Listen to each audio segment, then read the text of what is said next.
इस educational channel को देखने वाले सभी दर्शकों को मेरी ओर से बहुत बहुत स्वागत। आज मैं आप लोगों के लिए लाए हैं 2020 के माध्यमिक परीक्षा का मैथमेटिक्स का क्वेश्चन। इसको आप देखिए और समझने का कोशिश करिए। ये 2021 में अपीयर होने वाले विद्यार्थियों के लिए भी बहुत उपयोगी है। आप सीखिए कि 2020 में किस तरह का क्वेश्चन पूछा गया है और इसको हम सही तरीके से किस तरह से बना सकते हैं।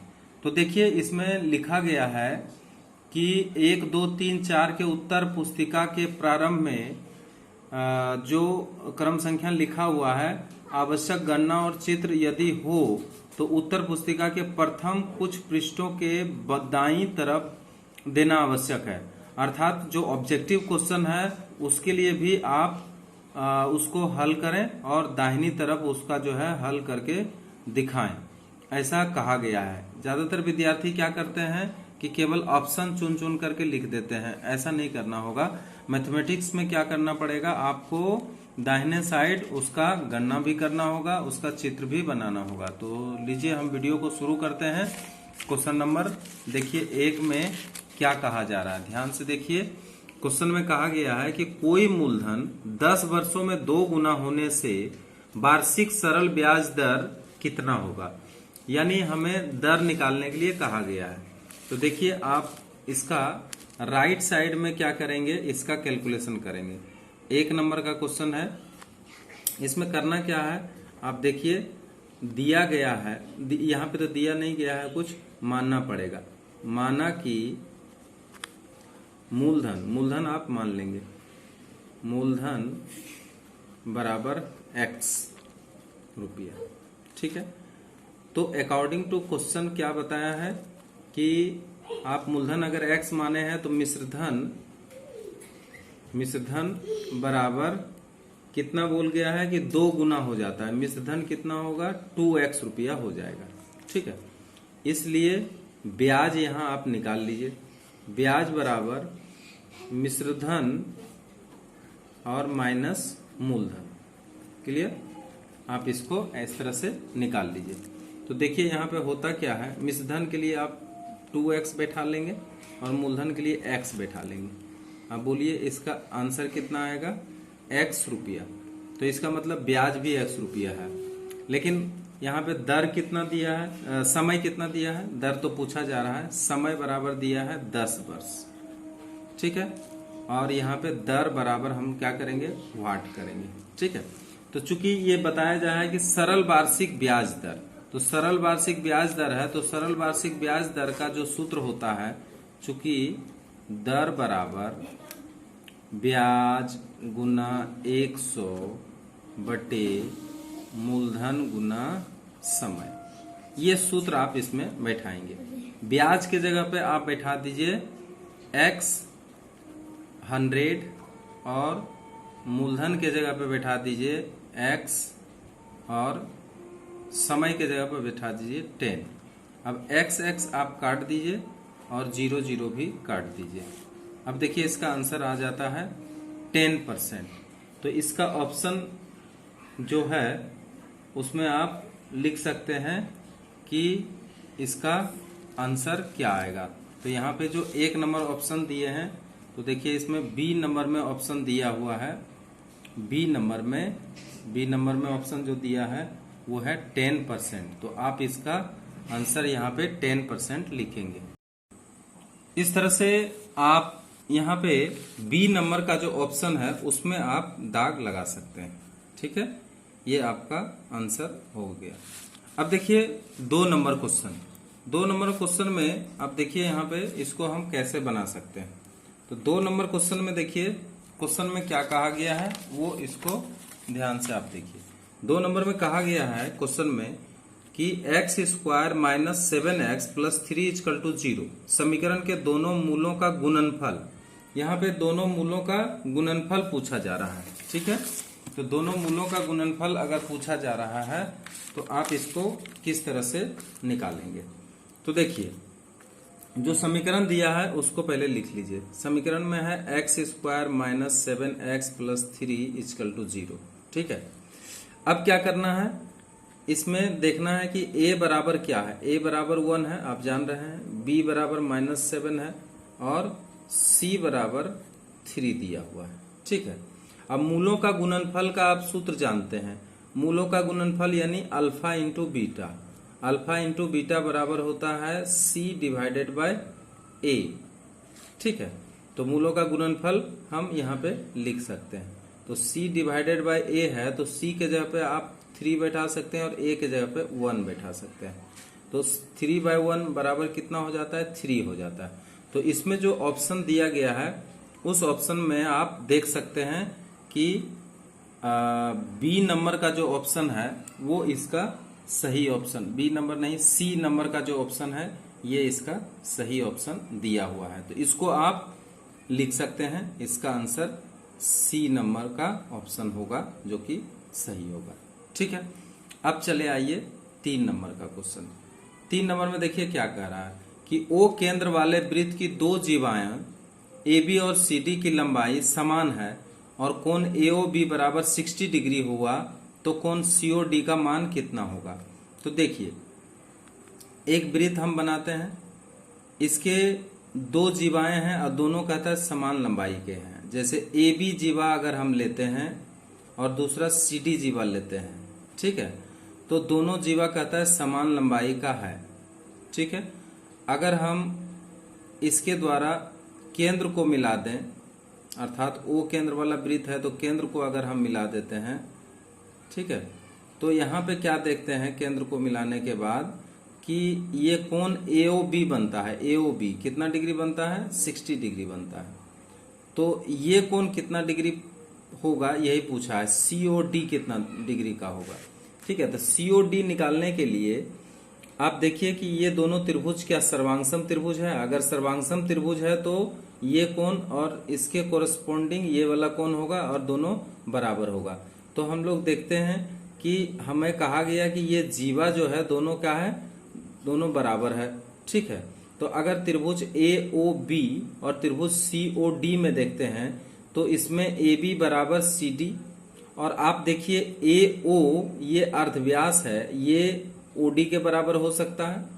ठीक है, OD और OB जो है वो OC के बराबर हो सकता है। तो साइड एंगल साइड से अगर हम देखें, SSS से देखें तो त्रिभुज AOB सर्वांगसम हो गया त्रिभुज COD। क्लियर? इसलिए एंगल AOB जितना बड़ा होगा उतना ही एंगल होगा COD। और चूंकि AOB बराबर दिया हुआ है कितना? 60 डिग्री, तो इसलिए आपका एंगल COD बराबर भी कितना होगा? तो 60 डिग्री। अब देखते हैं कि इसमें ऑप्शन कौन सा सही आता। तो देखिए इसका ऑप्शन बी नंबर जो है वो सही आ रहा है। इसका मतलब बी नंबर का ऑप्शन यहाँ पे सही है। क्लियर हो गया? आप समझ गए हैं इसके बारे में। अब चलिए क्वेश्चन नंबर 4। क्वेश्चन नंबर 4 में देखिए क्या कह रहा है। तो 4 में देखिए, क्वेश्चन नंबर 4 में क्या कह रहा है कि दो लंब वृत्ताकार शंकु के आयतन का अनुपात 1:4 एवं उसके अर्धव्यास, उसके आधार के अर्धव्यास की लंबाई का अनुपात भी दे दिया है 4:5 होने से उसकी ऊंचाई का अनुपात कितना होगा। तो आप इसको इस तरह से समझिए कि एक लंब वृत्ताकार शंकु ये है और दूसरा भी लंब वृत्ताकार शंकु ये है। ठीक है, अब इसमें देखिए क्या क्या बोला गया है कि इसका आयतन का अनुपात दिया है और आधार का अर्धव्यास दिया। तो आधार का अर्धव्यास अगर हम मानते हैं इसको, अगर हम एक ही बार हम इसको 4R मान लेते हैं, ठीक है, और इसको 5R मान लेते हैं, ठीक, और इसका जो हाइट है ना, वो हमें मालूम नहीं है। ये हाइट है इसका और ये हाइट है इसका। तो इसको चलिए मान लेते हैं H1 हाइट और इसको मान लेते हैं H2 हाइट। ठीक है, दोनों का हाइट मान लिए हैं और इसका अर्धव्यास हम 4R और 5R इसलिए मान लिए हैं क्योंकि इसका अर्धव्यास का R1 और R2 मान लिया इसका अर्धव्यास है। तो R1 को हम 4R मान लिए हैं तो R2 कितना हो जाएगा? 5R हो जाएगा। ठीक है, जैसा कि क्वेश्चन के अनुसार दिया हुआ है, क्या दिया हुआ है, R1 अनुपात R2 बराबर दिया है 4:5। तो इस तरह से अगर दिया हुआ है तो हम इसको मान सकते हैं कि R1 बराबर 4R और R2 बराबर 5R। ठीक है, अब देखिए इसको जब हम बनाते हैं सवाल, तो इसका कहता है कि आयतन का अनुपात 1:4 दिया है। तो अकॉर्डिंग टू क्वेश्चन क्या है आयतन का अनुपात, V1 अनुपात V2, यानी इसको हम इस तरह से लिखें तो अच्छा होगा, V1 अनुपात V2 बराबर 1/4। ठीक है, अब कैलकुलेशन में आप देखिए V1/V2 के जगह पर हम क्या क्या लिख सकते हैं, तो 1/3 पाई R1 का whole square H1 divided by 1/3 pi R2 का होल स्क्वायर और H2। ठीक है, और इतना बराबर 1/4 लिख सकते हैं। ठीक है, अब यहाँ पे देखिए जो कट रहा है उसको काट लीजिए, तो पाई कट रहा है, पाई काट देंगे। ठीक है, दोनों ऊपर नीचे कट रहा है, इसको काट लीजिए। अच्छा, यहाँ पे R1 और R2 को हम यहाँ पे रख सकते हैं, क्योंकि R1 बराबर हम यहाँ पे बता चुके हैं कि R1 के जगह पे हम रख देते हैं 4R। ठीक है, और R2 के जगह पे रख देते हैं 5R। लेकिन यहाँ देखिए स्क्वायर है, इसलिए आप इसको स्क्वायर भी कर सकते हैं। ठीक है, और उसके बाद H1/H2 जैसे है वैसे रहने दीजिए, बराबर 1/4। ठीक है, अब इसको अगर हम हल करते हैं तो क्या मिलता है, 16R² divided by 25R² equal to 1/4। ठीक है, अब थोड़ा सा हम इधर देखते हैं कि ये जो मान आया है, तो इस मान में अगर क्रॉस गुना करते हैं, तो क्रॉस गुना जब करते हैं तो आ जाता है 16 into 4R² is equal to 25R² आ जाता है। अब इसको और इसके साथ साथ H1 भी है, तो इसको H1 भी लेते चले जाते हैं। तो H1 अगर हम लेंगे तो यहाँ पे हो जाएगा H1 अगर लेंगे तो यहाँ पे H1 हो जाएगा 16, H1 यहाँ पे हो जाएगा और इसमें H2 भी हो जाएगा। ठीक है, R² काट देते हैं और इस तरीके से R² काट देते हैं, इस तरह से हमारा मिल जाता है H1 डिवाइडेड बाय H2 बराबर 25 और डिवाइडेड बाय, इसको अगर मल्टीप्लाई करते हैं 16 इंटू 4 तो आ जाता है 64। इसलिए H1:H2 बराबर 25:64, और यही क्या होगा, आंसर होगा। अब देखिए आप किसमें ऑप्शन ढूंढ रहे हैं, तो इसमें देखिए इसमें कोई ऑप्शन ऐसा है जो कि ये आंसर को बता रहा है, तो निश्चित रूप से देखिए यहाँ पे ऑप्शन डी नंबर में दिया गया है 25:64। अब नेक्स्ट क्वेश्चन देखिए 5 नंबर।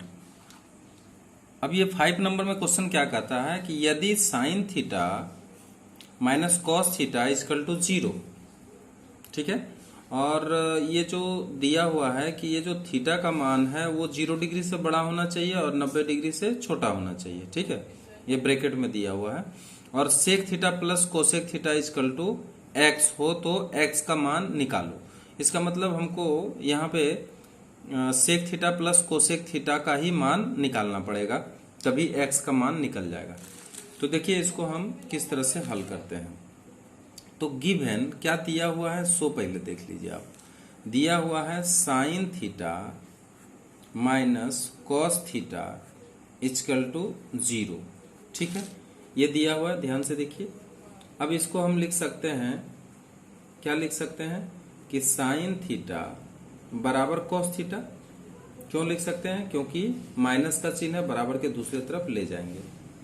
अच्छा, अब देखिए दोनों को एक में बदलना पड़ेगा, तो साइन थीटा बराबर क्या होता है, तो इसको हम साइन थीटा के रूप में लिखेंगे, तो साइन 90 डिग्री माइनस थीटा इसको हम लिख सकते हैं। ठीक है, अब इसमें क्या होगा, साइन साइन कैंसिल हो जाएगा, तो थीटा बराबर आ जाएगा 90 डिग्री माइनस थीटा। अब थीटा को बराबर के एक साइड कर लीजिए, तो थीटा प्लस थीटा बराबर 90 डिग्री। ध्यान से देखिए, अब यहां पे हो जाएगा 2 थीटा बराबर 90 डिग्री। इसलिए बोलिए थीटा बराबर कितना हो जाएगा, 90 डिवाइडेड बाय 2। काट लीजिए इसको, 45 डिग्री आ गया, और थीटा बराबर 45 डिग्री। अब जो मान कहा है इसमें निकालने के लिए, वो मान क्या है सो देख लीजिए। मान है यहाँ पे, इसलिए sec theta plus cosec theta. ठीक है, कोसेक थीटा। अब इसका मान है x, तो इसका मान जितना निकालेंगे वही x का मान होगा। ठीक है, तो अब देखिए इसका मान बैठाइए, सेक 45 डिग्री अब प्लस कोसेक 45 डिग्री। ठीक है, अब इसका मान देखिए कितना होता है, सेक 45 डिग्री का मान होगा, इसका मान होगा √2, और कोसेक 45 डिग्री का भी मान हो जाएगा √2। ये मान आपको मालूम होना चाहिए। ठीक है, अब दोनों को अगर हम जोड़ देते हैं तो आता है 2√2। तो हम देखना चाहेंगे कि ये जो sec theta plus cosec theta है, इसका मान x होता है, क्योंकि यहाँ पे बोला है कि इसका मान x है। ठीक है, तो x बराबर आया 2√2। तो आप देखिए इसमें क्वेश्चन में ऑप्शन क्या आ रहा है, 2√2। देखिए आप डी नंबर में इसका क्या है, आंसर है, इसलिए इसका आंसर हम देंगे डी नंबर। ठीक है, अब चले आइए 6 नंबर क्वेश्चन। तो 6 नंबर में क्वेश्चन में देखिए क्या कह रहा है, पहले क्वेश्चन देख लीजिए फिर इसको बनाते हैं। इसमें कह रहा है कि 1 3 2 8 10 8 3 2 8 8 के बहुलक का नाम, बहुलक का मान कितना होगा। तो आप जानते हैं कि बहुलक मतलब होता है कि जिसका बारंबारता ज्यादा हो।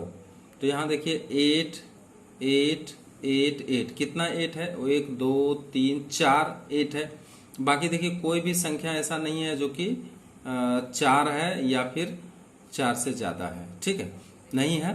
तो जो जिसकी बारंबारता अधिक होता है वही बहुलक का मान होता है। तो बोलिए इसका आंसर कितना हो जाएगा, सी नंबर हो जाएगा। इसको बनाने की आवश्यकता नहीं है, आप इसका डायरेक्ट आंसर सी लगा सकते हैं, क्योंकि इसमें कोई ये नहीं है जिससे कि आप इसको सॉल्व करेंगे, इसलिए इसमें हम सीधा सीधी आंसर लिख देते हैं। तो ये आपका रह गया 6 नंबर का क्वेश्चन। अब थोड़ा सा क्वेश्चन को उलटते हैं। अब देखिए इसमें क्वेश्चन में क्या बोला गया है। यहाँ पे कहा है कि अनिशुर है ना 509 महीना के लिए और डेबिट 605 महीना के लिए, ठीक है, मूलधन लगाकर एक व्यवसाय शुरू किया। उनके लाभांश का अनुपात। तो देखिए जब भी लाभांश का बात आता है, लाभांश का अनुपात निकालने के लिए कहा जाता है, तो आपको करना क्या है कि जो इसका मूलधन का अनुपात होगा वही इसका लाभांश का भी अनुपात होता है। तो मूलधन का अगर हम देखें तो अनिशुर है एक, अनिशुर, ठीक है, अनिशुर है, और दूसरा है जिसका नाम दिया हुआ है वो है आपका डेबिट, डेबिट। ठीक है, ये कितना कितना रुपया लगा रहा है वो आप देख लीजिए। 500 कितना दिन के लिए लगा रहा है, 9 महीना के लिए। और डेबिट जो है, डेबिट कितना दिन के लिए लगा रहा है, तो देखिए ये लगा रहा है, ये लगा रहा है 600 रुपया कितना महीना के लिए, 5 महीना के लिए लगा रहा है। तो अब यहाँ पे देखिए कि अनिशुर का है 500 रुपया 9 महीना के लिए लगा रहा है, 600 रुपया 5 महीना के लिए लगा रहा है। तो इसमें अगर हम 0 0 काट देते हैं दोनों तरफ, ठीक है, और उसके साथ साथ 5 इधर और इधर काट देते हैं, और इधर 3 से अगर काट लेते हैं, तो ये आंसर आता है 3:2। तो इसका जो मूलधन का रकम है वो 3:2 के अनुपात में इसको बांट सकता है। तो इसलिए खाली जगह में आप भर सकते हैं 3:2, और यही क्या होगा, इसका आंसर होगा। अब देखिए क्वेश्चन नंबर 2। क्वेश्चन नंबर 2 में समझिए क्या दिया हुआ है। यहाँ पे जो इक्वेशन दिया है A X square plus 2bx plus C equal to 0, जहां A does not equal to 0। द्विघात समीकरण के दोनों मूल वास्तविक और समान। तो देखिए दोनों मूल वास्तविक अगर समान होता है तो उसका सूत्र होता है B square minus 4ac equal to 0। अगर ये सूत्र बैठाते हैं तो इसका मतलब दोनों मूल क्या है, समान है और वास्तविक है।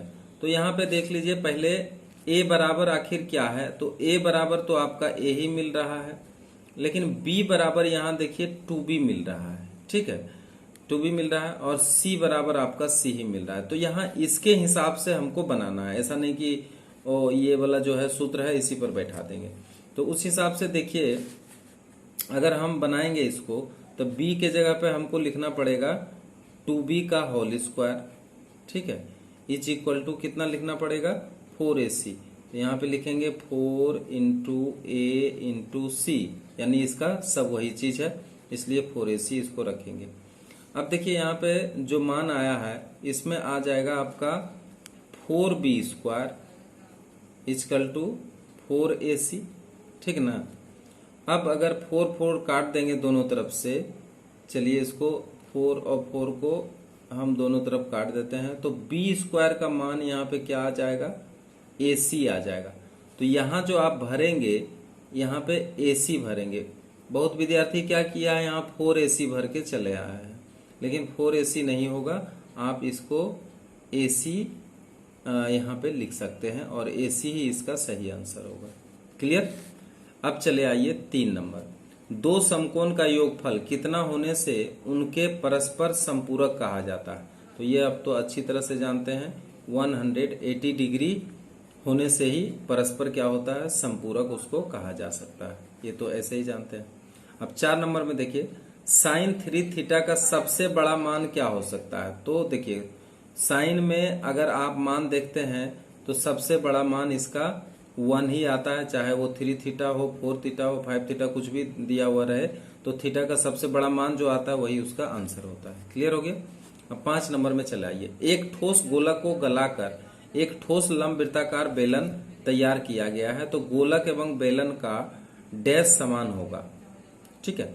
तो देखिए चाहे वो ठोस गोलक को गलाकर एक ठोस वृत्ताकार बेलन तैयार किया गया है, तो इसका आयतन जितना होगा, चूंकि ठोस है और इसका आयतन जितना होगा वो आयतन ही इसका क्या होगा, समान होगा।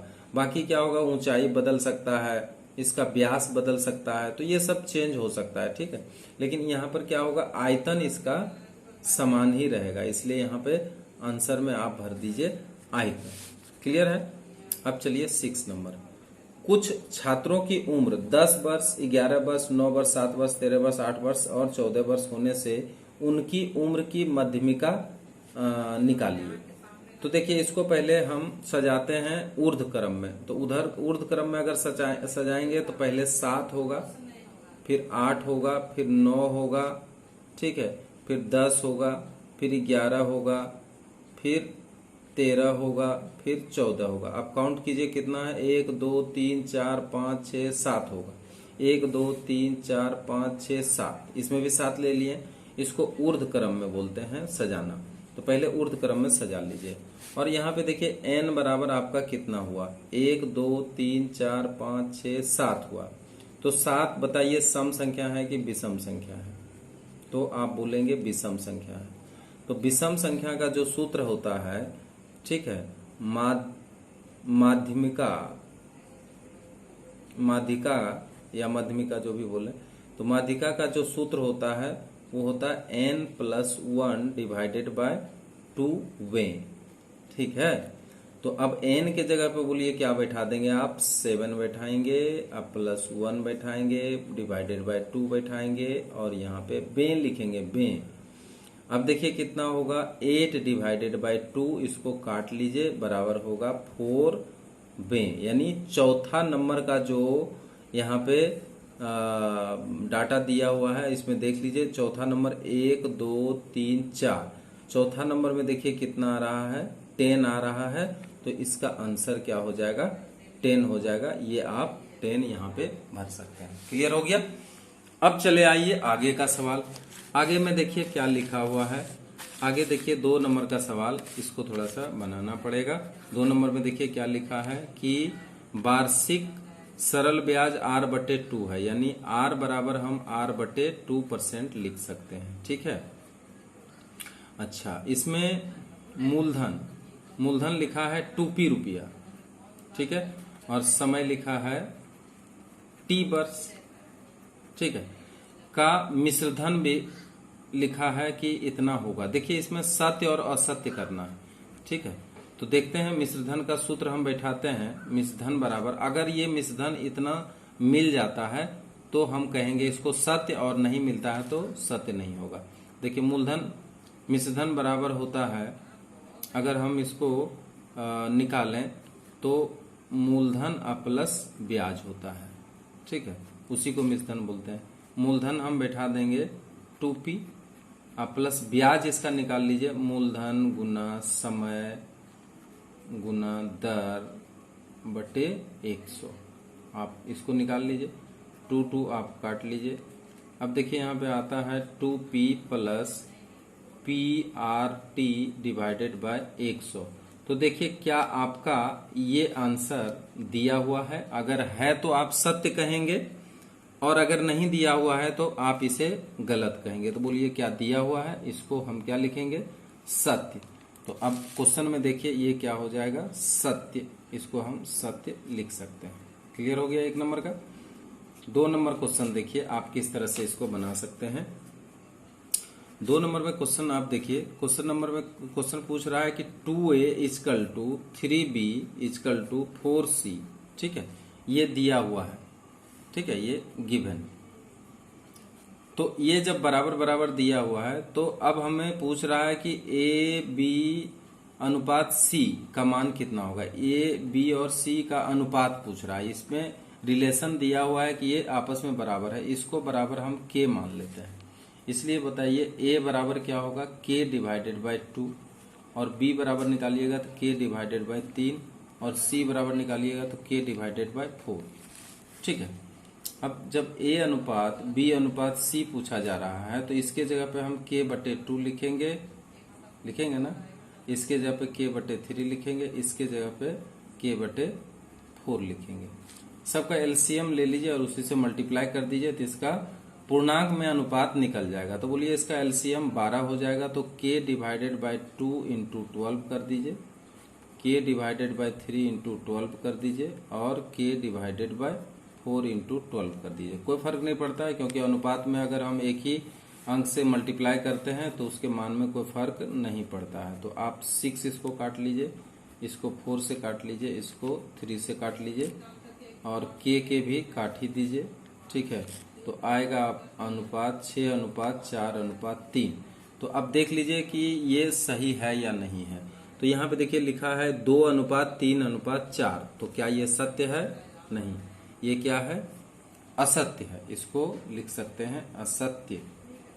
ठीक है, ये सही नहीं है। जो दिया है ऑप्शन, उस ऑप्शन के अनुसार ये क्या हो गया, असत्य। ये सत्य बिल्कुल नहीं है। क्लियर। अब देखिए 3 नंबर का सवाल। 3 नंबर में हम ढूंढते हैं कि एक त्रिभुज के तीनों भुजाओं की लंबाई का अनुपात अगर दिया है 5:12:13, तो ये त्रिभुज सदा समकोण त्रिभुज होगा। तो देखिए समकोण त्रिभुज होगा अथवा नहीं होगा, इसका क्या शर्त है।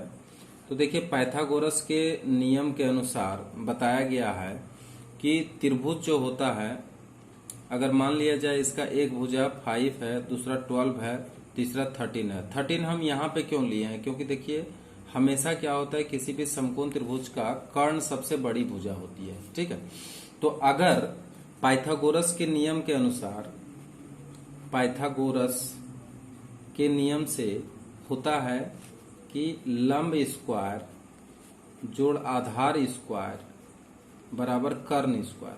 तो आप जैसा कि चित्र में देख रहे हैं, यहाँ पे AB बराबर हो जाएगा लंब, ठीक है, और आधार हो जाएगा आपका BC, और कर्ण हो जाएगा AC। तो क्या ये जो दिया हुआ मान है उस मान में ये क्या सटीक बैठता है। ए बी के जगह पे अगर हम 5 बैठा दें तो 5 स्क्वायर प्लस 12 का होल स्क्वायर बराबर ए सी के जगह पे 13 का होल स्क्वायर। तो क्या ये मान आपस में बराबर है। 25 प्लस 144 इज इक्वल टू 169। ठीक है, अब इसको अगर हम सॉल्व करते हैं, ठीक है, अब इसको अगर सॉल्व करके देखें तो आ जाता 169 इक्वल टू 169। तो क्या ये नियम को फॉलो कर रहा है। बिल्कुल ये पाइथागोरस के नियम को फॉलो कर रहा है, चूंकि यहाँ पे ये शर्त को मान रहा है ना, इसलिए यह एक क्या होगा, यह एक समकोण त्रिभुज होगा। और ये भी बता रहा है कि समकोण त्रिभुज है। तो बताइए, अगर ये भी बता रहा है समकोण त्रिभुज है तो निश्चित रूप से ये क्या होगा, सत्य होगा। इसलिए इसको हम क्या लिख सकते हैं, इसको सत्य लिख देंगे। तो ये आपका आंसर हो गया सत्य। क्लियर, आगे बढ़ते हैं। ठीक है, आराम आराम से समझिए, कोई हड़बड़ी नहीं है, आप सीखिए। हम चाहते हैं कि बच्चा अच्छी तरह से सवाल को सीखे और परीक्षा में ऐसा बनाए जिससे कि उसको पूरा का पूरा नंबर मिले, उसमें नंबर में कमी ना हो। तो इसलिए अच्छी तरह से आप सीखिए। समय के लिए आप मत सोचिए, है ना, समय तो लगता ही है। अगर आप अच्छा से सीखेंगे तो समय तो लगाना ही पड़ेगा। अब देखिए, एक क्वेश्चन दिया हुआ है 4था नंबर। वो क्वेश्चन क्या कह रहा है कि एक रेखा किरण को एक सिरे को केंद्र मानकर रेखा किरण को घड़ी के सुई के विपरीत दिशा में घुमाने से बना कोण धनात्मक होगा।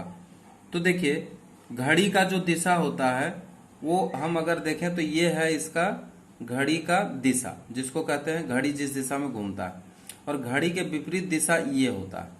तो घड़ी के विपरीत दिशा में जो भी कोण बनता है वो क्या बनेगा, पॉजिटिव बनेगा, धनात्मक बनेगा। और घड़ी के विपरीत दिशा में जो कोण बनेगा वो ऋणात्मक बनेगा। तो यहाँ पे क्वेश्चन जो पूछा है उसमें कह रहा है कि सुई के विपरीत दिशा में घूमने से बना कोण धनात्मक होगा, जो कि क्या है, एक सत्य वचन है, और इसलिए तब इसको सत्य हम लिख सकते हैं। क्लियर।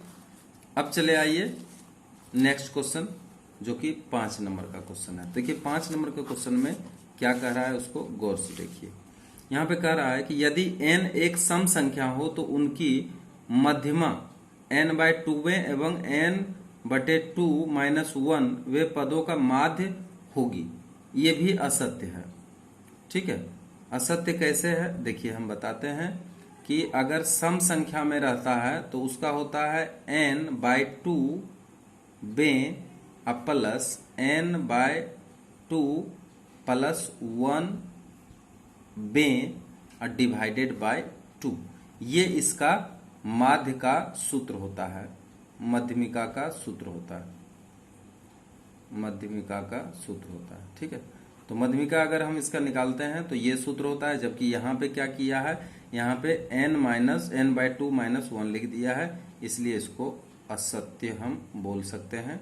ये हो गया असत्य। क्लियर। अब चले आइए 6 नंबर क्वेश्चन। एक लंब वृत्ताकार शंकु के आधार के अर्धव्यास की लंबाई आधी और ऊंचाई दुगनी करने से शंकु का आयतन एक ही रहेगा। तो देखिए, मान लीजिए कि अर्धव्यास जो है शंकु का, अर्धव्यास को r मानते हैं और ऊंचाई को मान लीजिए h। ठीक है, तो इसका आयतन क्या होगा आप जानते हैं, इसका आयतन होगा 1/3 पाई r² h। ये तो आप अच्छी तरह से जानते हैं। अब इसका जो परिवर्तित रूप है, ठीक है, परिवर्तित रूप है वो क्या है बताइए।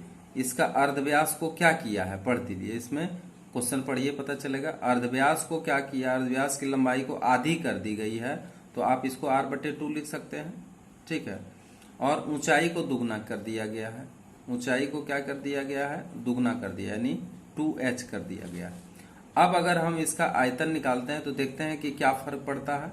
तो 1/3 पाई, चूंकि शंकु है, पाई r² h, ये इसका नॉर्मल सूत्र है। इसको अगर हम बैठाएं तो पाई आर के जगह पे बैठा देंगे r/2, इसका होल स्क्वायर करना पड़ेगा, और h के जगह पे 2h बैठा देंगे। ठीक है, अब देखते हैं कि क्या वो जो बताया गया है वो सही बताया गया है। /4 करेंगे, इसको 2h लिखेंगे, इसको आप काट सकते हैं 2 से।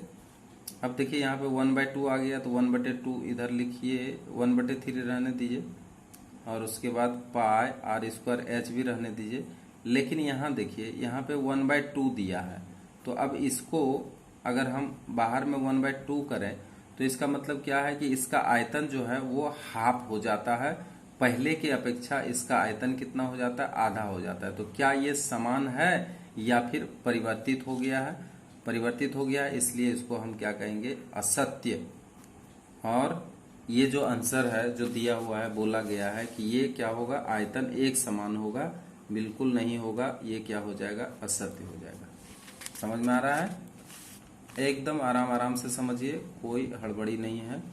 अब देखिए 2 नंबर का सवाल आ गया है, 2 नंबर सवाल यहाँ पे कोशिश करेंगे बनाने का। तो देखिए 2 नंबर में क्या कह रहा है, आप इसको अच्छी तरह से देखिए। 2 नंबर का क्वेश्चन इसमें आपको पूछा गया है, आप 2 नंबर का क्वेश्चन को किस तरह से बना सकते हैं देखिए। 2 नंबर क्वेश्चन में कहा गया है, आप पढ़िए इसको अच्छी तरह से। क्वेश्चन क्या कहा गया है, क्वेश्चन लिखा गया है कि किसी मूलधन का, है ना, किसी मूलधन एवं उसके 5 वर्ष के मिश्रधन का अनुपात दिया है 5:6, तो वार्षिक सरल ब्याज दर निर्णय करें। ठीक है, यानी हमको दर निर्णय करने के लिए कहा गया। तो क्या क्या दिया गया है, मूलधन और मिश्रधन का अनुपात दिया गया। चलिए समय लिख लेते हैं पहले, समय बराबर 5 वर्ष, ये तो दिया गया है। अच्छा, यहाँ पे कह रहा है कि सरल ब्याज दर है। ठीक है, तो सरल ब्याज दर है तो रहने दीजिए। अच्छा, उसके बाद यहाँ पे मूलधन, मूलधन कितना दिया है, तो मूलधन अनुपात मिश्रधन दिया है। तो मूलधन मिश्रधन का अनुपात कितना दिया, 5 दिया, अनुपात 6 दिया है। तो अगर मूलधन को, मूलधन बराबर 5 के रुपया मान लेते हैं, तो मिश्रधन कितना हो जाएगा, मिश्रधन बराबर हो जाएगा 6 के रुपया। क्लियर है? इसलिए आप ब्याज भी तो निकाल सकते हैं। तो ब्याज बराबर होगा 6k minus 5k is equal to के रुपया ब्याज इसका आ गया। अब आराम से आप क्या करेंगे, आप सूत्र बैठाएंगे, दर का सूत्र बैठा देंगे। इसलिए दर बराबर बोलिए ब्याज गुना 100 बटे मूलधन गुना समय। ठीक है, आप बैठा दीजिए। ब्याज के जगह पे देखिए के निकाल के रखें, के बैठा दीजिए 100 डिवाइडेड बाय मूलधन के जगह पे कितना बैठा देंगे आप, 5 के बैठा देंगे ना, और समय के जगह पे बैठा देंगे आप कितना, तो समय देखिए ऊपर में दिया हुआ है 5 वर्ष, तो 5 इसको बैठा दीजिए। अब आप के काट सकते हैं अच्छी तरह से, 5 को काट सकते हैं 20 और 5 को फिर काट सकते हैं 4 से।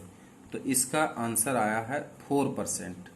तो ये जो आंसर इसको हम लोग निकाल के रखे हैं, ये आएगा आपका 4% आएगा, क्योंकि इसका जो दर पूछा गया है वो 4% हो गया, साधारण ब्याज से है इसलिए। अच्छा, 2 नंबर का सवाल देखिए, क्वेश्चन अच्छी तरह से समझिए पहले। जब क्वेश्चन नहीं समझेंगे तो सवाल नहीं आपसे बन पाएगा, इसलिए क्वेश्चन को 2 बार भी पढ़िए, 3 बार भी पढ़िए, जितना बार पढ़ना हो पढ़िए, परंतु क्वेश्चन को अच्छी तरह से आप समझिए, तभी सवाल बनेगा। तो देखिए ए और बी 2 व्यक्ति मिलकर व्यवसाय कर रहे हैं और कुल लाभ इसको कितना मिल रहा है, कुल लाभ। ठीक है, कुल लाभ कितना मिल रहा है, 1050 टोटल लाभ इसको मिल रहा है। ठीक है, अच्छा, इसमें मूलधन किसका दिया है, ए का मूलधन दिया है। ए का मूलधन कितना दिया आप बता सकते हैं, ए का मूलधन दिया है 900 रुपया। ठीक है, लिख दिए हैं। अच्छा, ए का लाभ भी दे दिया है, तो चलिए ए का लाभ भी लिख लेते हैं। ए को लाभ कितना मिला, तो 630 रुपया ए को लाभ मिला। लेकिन बी का मूलधन कितना होगा वो निकालने के लिए कह रहा है। तो देखिए ए का लाभ अगर पता चल गया और टोटल लाभ आपको पता चल गया, तो बी का लाभ तो निकाल सकते हैं। तो बी का लाभ आप निकाल लीजिए, तो कितना निकलेगा बी का लाभ, तो टोटल लाभ है 1050, इसमें आप 630 को माइनस कर दीजिए, क्योंकि वो लाभ अपना ले चुका है। अब जो बचेगा वो लाभ किसका होगा, तो वो लाभ बी का ही तो होगा। 0 इसको 5 में 3 घटा दीजिए 2, और बच गया 10 में से 6 घटा दीजिए 4। तो 420 रुपया लाभ किसको मिलने वाला है? बी को मिलने वाला है। तो हम लोग जानते हैं कि जो मूलधन का अनुपात होता है वही लाभ का भी अनुपात होता है। चूंकि ए का मूलधन डिवाइडेड बाय बी का मूलधन बराबर ए का लाभ है ना, डिवाइडेड बाय बी का लाभ, ये आप जानते हैं अच्छी तरह से। क्लियर?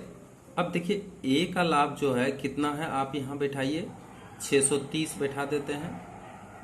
एक मिनट, ए का लाभ नहीं बैठाइए, ए का मूलधन बैठा दीजिए।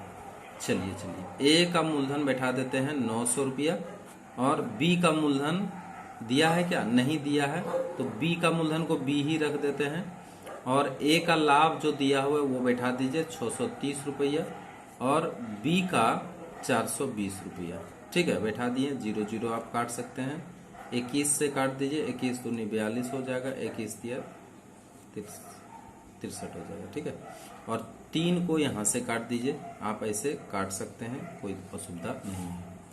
अब क्या हमको मिलने वाला है? 300 divided by B equal to 1 divided by 2। अब क्रॉस गुना जब करेंगे तो बी बराबर निकल के आएगा 600 रुपया। तो अब देखिए ये बी का जो हम लोग मूलधन निकालने के लिए कहा गया था उसका मान आ गया 600 रुपया। तो इसलिए बी का मूलधन यहाँ पे कितना आ जाएगा? देखिए सवाल जो पूछा है इसमें पूछा है कि बी का मूलधन कितना होगा, तो इसका मूलधन कितना आ जाएगा? तो 600 रुपया इसका मूलधन आ जाएगा। ठीक है, अब चलते हैं नेक्स्ट सवाल। तो नेक्स्ट सवाल में देखिए, आप सवाल अच्छी तरह से देखिए। नेक्स्ट सवाल में क्या पूछा है? 3 नंबर का सवाल जो पूछा है उसको गौर से देखिए। 3 नंबर में कहा गया है कि x समानुपाती y, ठीक है, जो दिया है देख लीजिए, x समानुपाती y। ठीक है, ये गिवन है, तो बोलिए x बराबर k1y कर लेते हैं इसका, इसलिए बोलिए k1 बराबर क्या होगा? x डिवाइडेड बाय y होगा। ये तो आप स्थिरांक के नियम से जानते हैं। ठीक है, इसको k1 बराबर स्थिरांक मान लीजिए। ठीक है, अब देखिए दूसरा क्या बोल रहा है। दूसरा आप देखिए क्वेश्चन में y समानुपाती z। ठीक है, इसलिए y बराबर अगर हम डालेंगे तो कोई ना कोई स्थिरांक देना पड़ेगा, तो k2 दे देते हैं। ठीक है, जहां क्या होगा? k2 बराबर स्थिरांक होगा, स्थिरांक लिख दीजिए इसको। ठीक है, या k2 बराबर अगर निकालना चाहेंगे तो y डिवाइडेड बाय z लिख सकते हैं। ये समीकरण 2 कर दीजिए। और तीसरा जो है वो भी लिख दीजिए, तथा तीसरा देखिए क्या है? तीसरा है आपका z समानुपाती क्या x, या z बराबर अगर निकालना चाहेंगे तो ये आएगा k3 मान लेते हैं।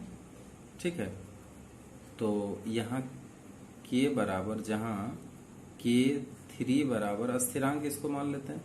अच्छा, यहाँ अलग अलग स्थिरांक हम मान रहे हैं क्योंकि स्थिरांकों का यहाँ पे पूछा है कि स्थिरांकों का गुणनफल ज्ञात करिए। तो ये समीकरण निकल के आया है।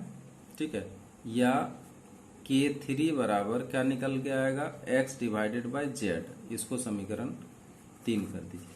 अब देखिए अगर गुणनफल कर रहा है तीनों का, तो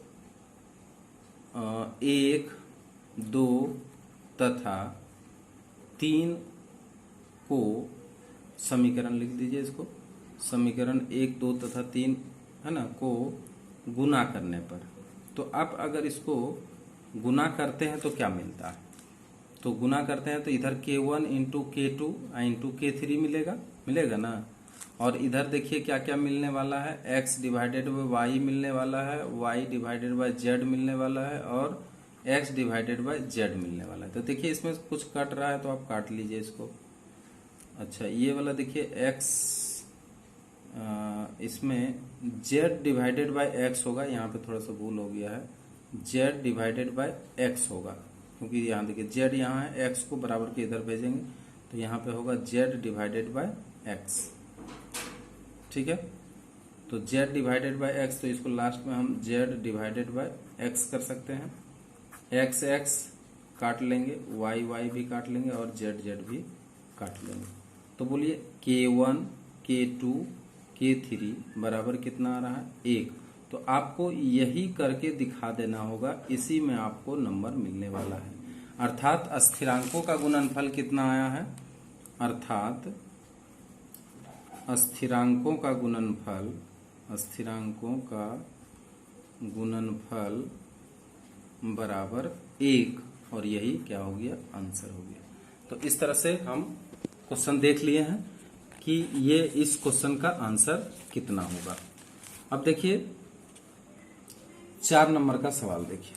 4 नंबर में देखिए क्या बोला जा रहा है। 4 नंबर में कहा जा रहा है कि 5x² minus 2x plus 3 is equal to 0। अब इसमें दोनों मूल अल्फा और बीटा है, और इसमें मान निकालना है आपका 1/अल्फा प्लस 1/बीटा का। तो देखिए जैसा कि दिया है कि 1/अल्फा प्लस 1/बीटा, इसका मान हमको निकालना है। तो ये निकालने के लिए आपको यहाँ पे जब इसका कैलकुलेशन करेंगे तो इसमें अल्फा प्लस बीटा और अल्फा इंटू बीटा लगेगा। तो आप देखिए इसमें क्या क्या है। a बराबर क्या मिल रहा है, 5 मिल रहा है। b बराबर कितना मिल रहा है, -2 मिल रहा है। और c बराबर कितना मिल रहा है, 3 मिल रहा है। ठीक है, इतना आप जानते हैं। इसलिए अल्फा प्लस बीटा का जो सूत्र है वो आप बताइए क्या होता है, b डिवाइडेड बाय a। ठीक है, -b divided by a। Alpha plus beta बराबर -b/a। अब इसका मान अगर निकालेंगे तो माइनस और b के जगह पे -2 रख दीजिए और डिवाइडेड बाय a के जगह पे 5 रख दीजिए। बोलिए कितना इसका मान आ गया, 2/5 आ गया। क्लियर हो गया यहाँ पे। अब दूसरा देखिए, आपको अल्फा इंटू बीटा भी निकाल लेना चाहिए, क्योंकि आपको अल्फा इंटू बीटा भी लगने वाला है। तो अल्फा इंटू बीटा बराबर c/a होता है, या alpha into beta equal to c के जगह पे आप 3 बैठा दीजिए और a के जगह पे आप 5 बैठा दीजिए। ठीक है, तो आपको अल्फा इंटू बीटा भी मिल गया है। इसलिए आप बताइए 1/अल्फा प्लस 1/बीटा आपको चाहिए, है ना, यही तो चाहिए। एलसीएम ले लीजिए, अल्फा इंटू बीटा आएगा और यहाँ पे अल्फा प्लस बीटा आएगा। बीटा अल्फा बीटा एक ही चीज है। ठीक है, मतलब इसका योगफल अगर करेंगे बीटा प्लस अल्फा करेंगे या अल्फा प्लस बीटा करेंगे, दोनों का मान सेम आएगा। तो अब इसके जगह पे आप बैठा सकते हैं। बोलिए कितना बैठा दें, 2/5 इसके जगह पे बैठा देते हैं, और इसके साथ साथ डिवाइड अल्फा इंटू बीटा की जगह पे 3/5 बैठा देते हैं। अब इसको जब हल करेंगे तो 2/5, इसको उलट दीजिए, 5/3 हो जाएगा, 5 कट जाएगा और इसका आंसर आ जाएगा 2/3।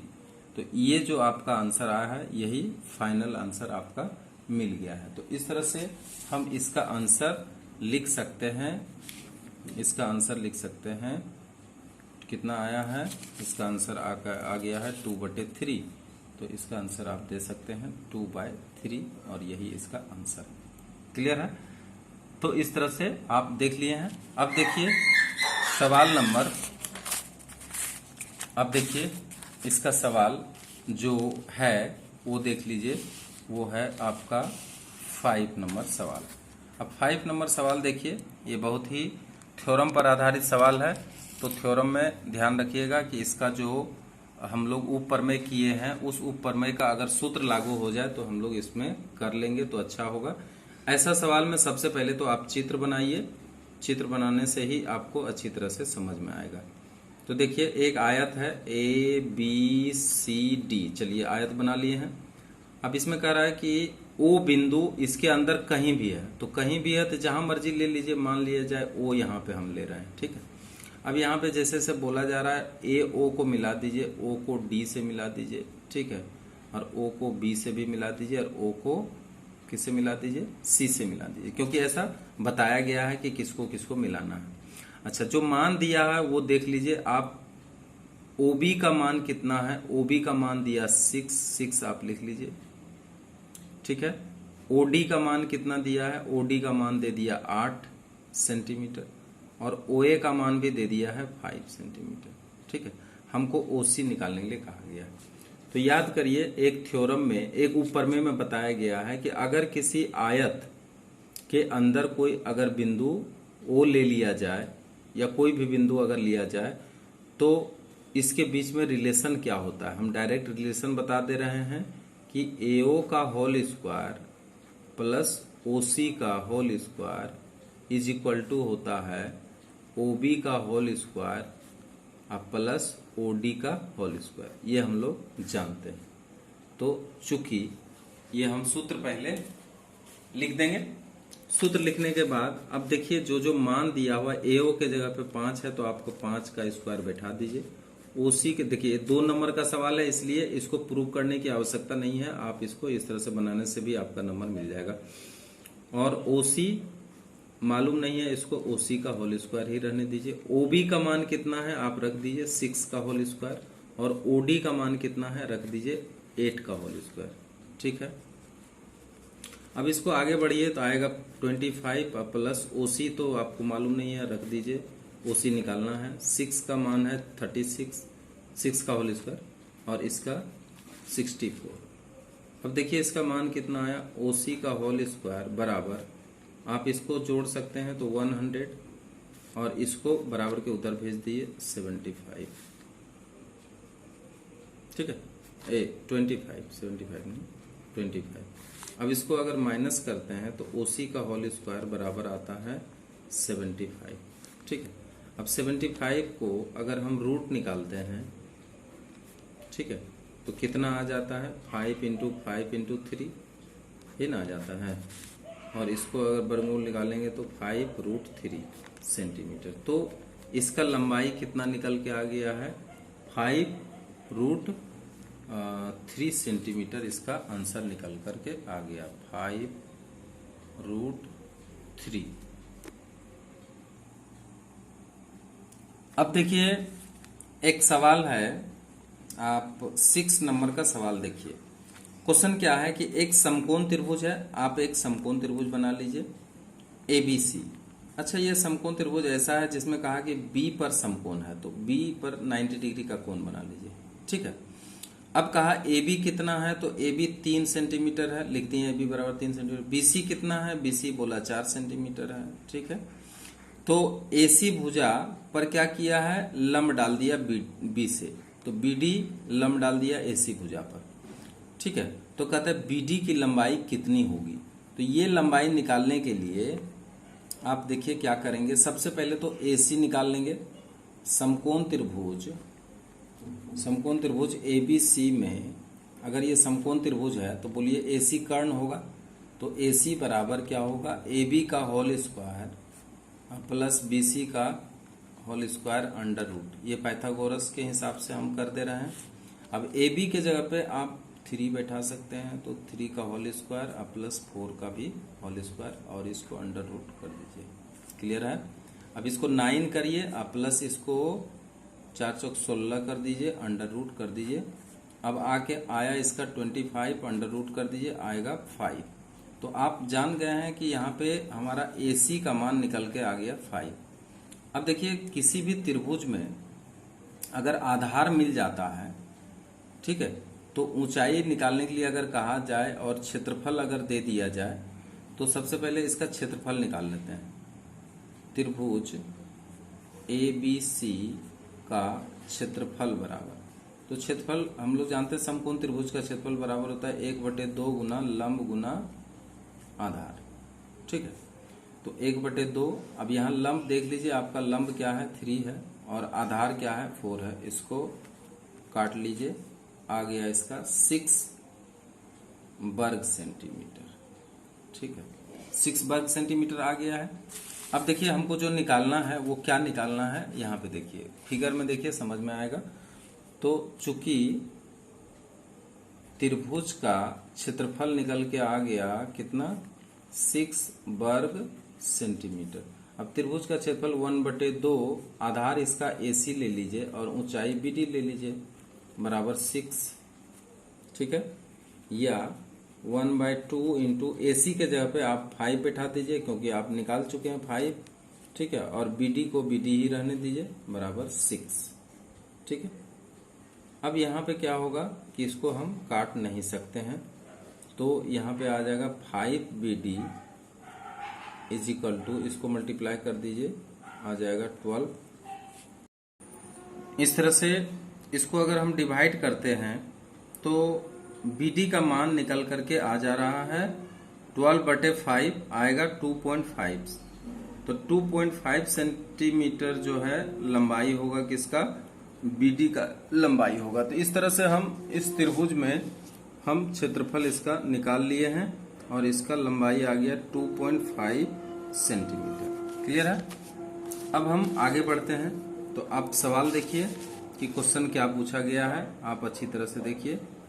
इसमें कहा गया है कि दो वृत्त का अर्धव्यास की लंबाई 8 सेंटीमीटर और 3 सेंटीमीटर है और उनके केंद्र के बीच की दूरी 13 सेंटीमीटर। दोनों वृत्तों के उभयनिष्ठ सरल स्पर्शक की लंबाई। तो देखिए ये निर्णय पर आधारित क्वेश्चन है।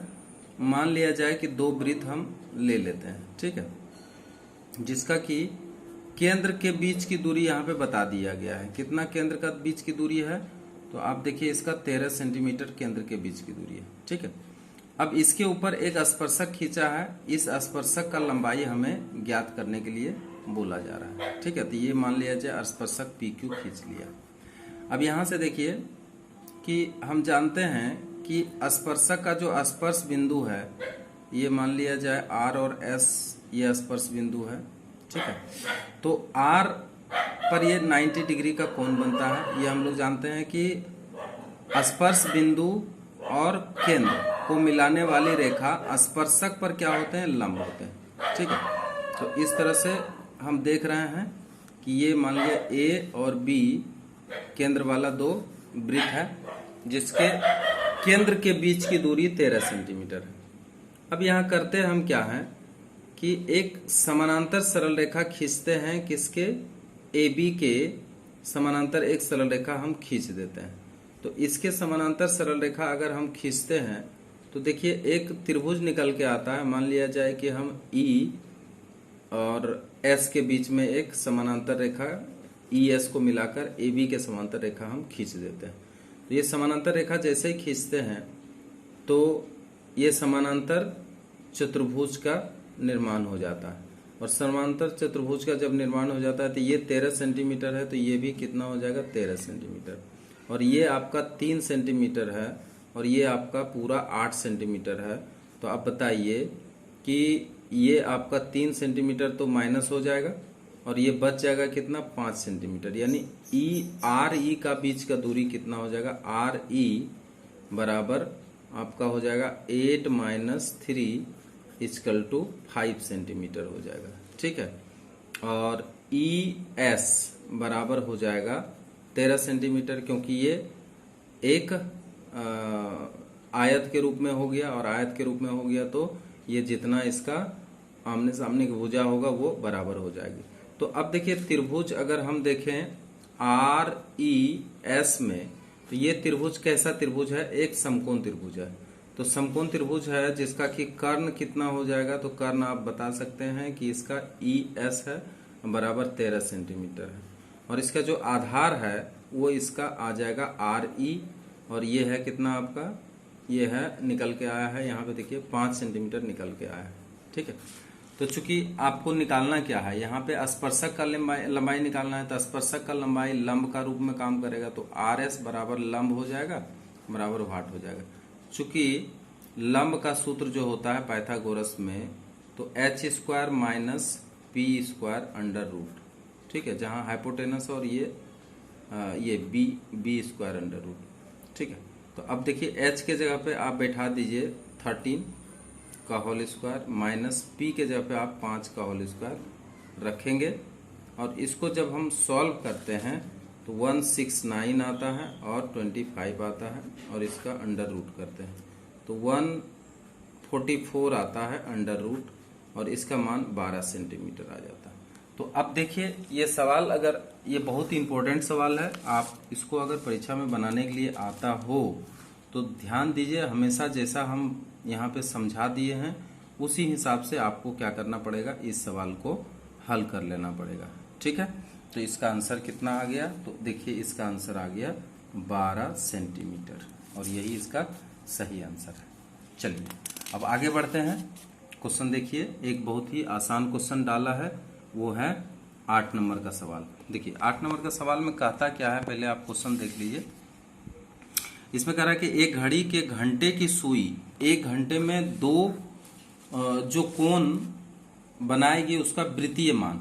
तो आप जान रहे हैं कि घड़ी के अंदर जो कांटा होता है वो 12 कांटा होता है, और एक राउंड अगर छोटा वाला कांटा घूम जाता है 1 राउंड, तो 1 राउंड घूमने में उसको टोटल 12 जो है कांटा को पार करना पड़ता है।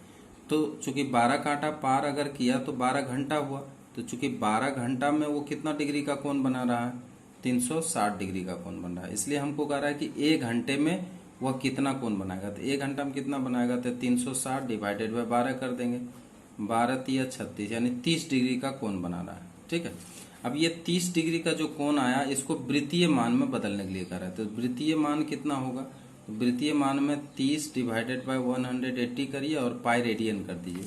इसका शॉर्ट तरीका यह है बदलने का। ठीक है, 0 0 काट लीजिए, 3 6 18 काट दीजिए, 1/6 पाई रेडियन।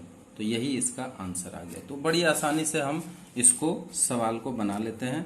तो बताइए इसका जो आंसर है वो कितना आ गया, 1/6 पाई रेडियन, और यही इसका आंसर हो गया। क्लियर हो गया। अब चले आइए नेक्स्ट सवाल। तो नेक्स्ट सवाल में देखिए क्या कह रहा है। ये सवाल आप ध्यान से देखिए। ये सवाल आपका 10 नंबर का है। तो 10 नंबर का नहीं, 9 नंबर का है। 9 नंबर का है, 9 नंबर का। देखिए इसमें कह रहा है कि 10 4 थीटा इंटू 10 6 थीटा बराबर 1। तो अब देखिए यहाँ पे कह रहा है कि 6 थीटा धनात्मक और न्यून कोण है। ठीक है, तो न्यून कोण है, ठीक है। हम लोग देखेंगे थीटा का मान कितना आता है तो पता चलेगा कि न्यून कोण है तो आखिर कितना है। तो थीटा का मान पूछ रहा है, 6 थीटा नहीं पूछ रहा है बल्कि थीटा का मान पूछ रहा है। तो जब 6 थीटा न्यून कोण हो सकते हैं तो थीटा भी न्यून कोण ही होगा। तो जो दिया हुआ है वो पहले लिखिए आप, given 10 4 theta into 10 6 theta equal to 1 दिया हुआ है। इसलिए बताइए कि अगर 10 6 थीटा लीजिएगा तो कोई एक रख लीजिए यहाँ पे, कोई फर्क नहीं पड़ता है, डिवाइडेड बाय हो जाएगा 10 4 थीटा। ठीक है, या 10 6 थीटा इक्वल टू, इसको कॉट 4 थीटा लिख लेंगे, कोई दिक्कत नहीं है ना, क्योंकि 1/10 थीटा बराबर कॉट थीटा होता है। अब है 10 6 थीटा इज इक्वल टू, अगर लेंगे तो इसको अगर 10 के रूप में बदलेंगे तो 10 90 डिग्री माइनस 4 थीटा। ये हम लोग जानते हैं कि 10 90 डिग्री माइनस थीटा बराबर कॉट थीटा होता है। ठीक है, तो अब देखिए 10 10 कैंसिल करेंगे तो 6 theta equal to 90 degree minus 4 theta आके निकलेगा, या 6 थीटा अब plus 4 theta equal to 90 degree होगा, या 10 थीटा इक्वल टू 90 डिग्री। इसलिए थीटा बराबर हो जाएगा 90 डिवाइडेड बाय 10, इसको काट लीजिए, बराबर 9 डिग्री आ गया। तो इसलिए थीटा का मान यहाँ पे 9 डिग्री आएगा और यही इसका आंसर होगा। अब आता है कि क्या ये न्यून कोण होगा, तो आप मल्टीप्लाई कर दीजिए, 9 6 54, 54 डिग्री होगा तो 6 थीटा क्या होगा, धनात्मक न्यून कोण होना ही होना है। इसलिए इसको हम इस तरीके से हल कर सकते हैं। क्लियर हो गया। तो अब बताइए इसका जो आंसर आ गया, इसका आंसर कितना आ गया, तो 9 डिग्री। ठीक है, अब चले आइए 10 नंबर का क्वेश्चन। 10 नंबर में देखिए क्वेश्चन क्या कहा जा रहा है कि एक लंबवृत्ताकार शंकु की ऊंचाई 12 सेंटीमीटर एवं आयतन 100 पाई घन सेंटीमीटर, तो शंकु की तिर्यक ऊंचाई ज्ञात करें। तो देखिए बहुत अच्छा इसमें दिया हुआ है, h बराबर, यानी शंकु का ऊंचाई यहां लिख सकते हैं, शंकु का ऊंचाई। ठीक है, शंकु का ऊंचाई h बराबर 12 सेंटीमीटर दिया है। ठीक है, तथा आयतन भी दे दिया है। आयतन कितना दे दिया है, तो 100 पाई दे दिया।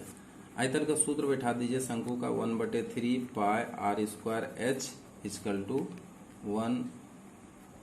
100 पाई, या इसको 1/3 पाई, और r का मान यहाँ पे नहीं दिया हुआ है, r रहने दीजिए, और h का मान आप 12 रख दीजिए, बराबर 100 पाई।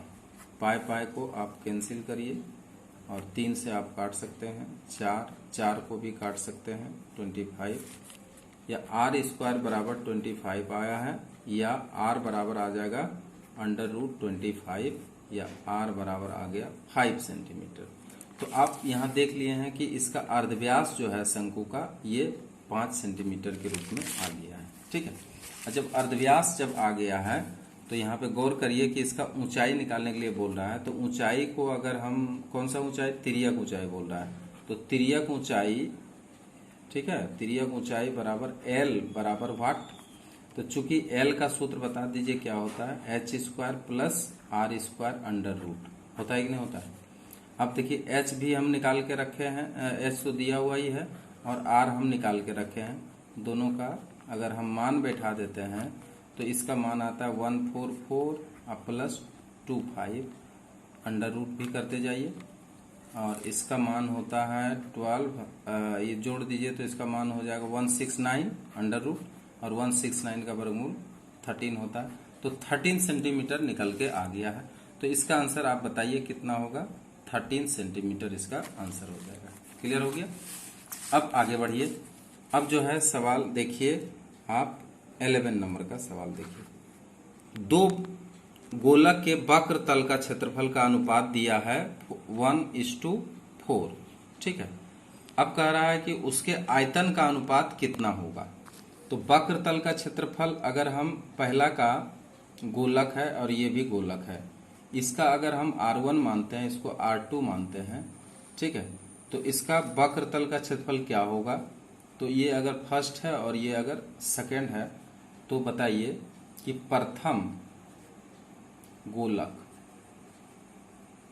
का वक्र तल डिवाइडेड बाय दूसरा गोलक का वक्र तल, दूसरा गोलक का वक्र तल कितना कितना है बोलिए। तो वक्र तल का अनुपात दे ही दिया है, कितना दिया है, 1/4। तो वक्र तल का क्षेत्रफल का सूत्र क्या है, 4 पाई R1 का स्क्वायर डिवाइडेड बाय, ठीक है, 4 पाई R2 का स्क्वायर बराबर 1/4। आप इसको काट सकते हैं, ठीक है। या अब R1 और R2 के बीच में जो रिलेशन मिला 1/4 मिलेगा, 1/4 का अंडर रूट मिलेगा, ठीक है। या R1/R2 बराबर 1/2 मिलेगा, ठीक है। या इसको अगर हम R1 बराबर R माने तो R2 बराबर क्या हो जाएगा, 2R, ठीक है। इतना हम लोग क्या कर सकते हैं, मान सकते हैं, क्योंकि यहाँ पे जो मान निकालने के लिए कहा गया है आयतन का अनुपात। तो आयतन के जगह पे ध्यान रखिएगा, R1 के जगह पे हम R बैठाएंगे और R2 के जगह पे 2R बैठा देंगे, क्योंकि यहाँ पे 1:2 इसका दिया हुआ है, ठीक है। तो अब बोलिए, इसलिए प्रथम गोलक का आयतन, ठीक है, अनुपात दूसरा गोलक का आयतन, ठीक है, निकाल दीजिए। प्रथम गोलक का आयतन को अगर हम कहें 4/3 पाई R1 का होल क्यूब और इधर 4/3 पाई R2 का होल क्यूब अगर हम लगाएं तो कितना हो जाएगा बताइए। तो इसको तो काट ही सकते हैं। अब R1 के जगह पे हम बोले ना R बैठा दिए हैं, और इसका अनुपात हम किससे कर रहे हैं, तो 2R का होल क्यूब से कर रहे हैं। बोलिए क्या होगा, R³ अनुपात 8R³, भी काट दीजिए, आ जाएगा 1:8, और यही क्या हो गया, आंसर हो गया। तो आप देखिए इसका आंसर आप निकाल लिए हैं। बोलिए कितना आंसर इसका आ गया है, 1:8। इस तरह का क्वेश्चन जरूर तैयार करके आप रखिए और 2021 के लिए आप तैयार हो जाइए कि इस तरह का क्वेश्चन अगर आता है तो आप इसे छोड़कर बिल्कुल नहीं आएंगे। इस तरह के सवाल को आप बिल्कुल कर सकेंगे, किसी तरह का असुविधा नहीं है। अब देखिए यहाँ पे जो दिया है U1 बराबर दिया है x1 - 35 डिवाइडेड बाय 10। तो देखिए यहाँ पे h बराबर आपका 10 है और a बराबर आपका 35 है। ये तो आपको बता ही रहा है, क्योंकि यहाँ पे x1 - a होता है u बराबर, और यहाँ पे h होता है ना, जो सूत्र है x1 - a divided by h। तो आप h भी मिल गया है, आपको a भी मिल गया है, ठीक है। और आपको EFI और UI भी मिला हुआ है, कितना मिला हुआ है बोलिए, 30 मिला हुआ है, और EF1 भी मिला हुआ है आपको 60।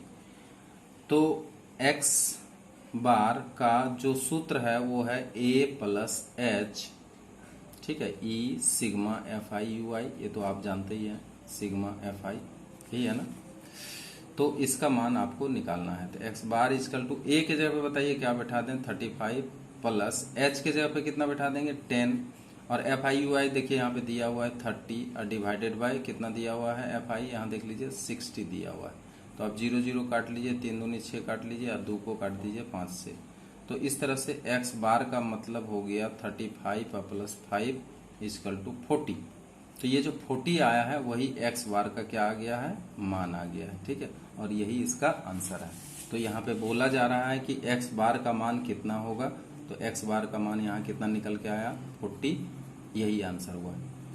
हम समझते हैं वीडियो आपको बहुत ही आराम से दिखाए हैं, और चूंकि बच्चे जो होते हैं वो धीरे धीरे समझते हैं, बहुत तेज गति से नहीं समझते हैं, इसलिए आज का जो वीडियो था वो बहुत ही अपने ऊपर कंट्रोल रख के धीरे धीरे हम बनाए हैं। ऐसे मैं बहुत तेज वीडियो बनाते हैं, लेकिन आज जो है बहुत ही कोशिश करते हुए हम सोलो करके वीडियो बनाए हैं।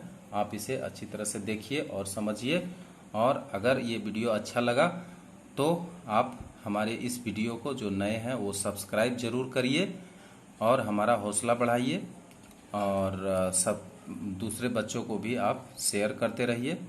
Thank you.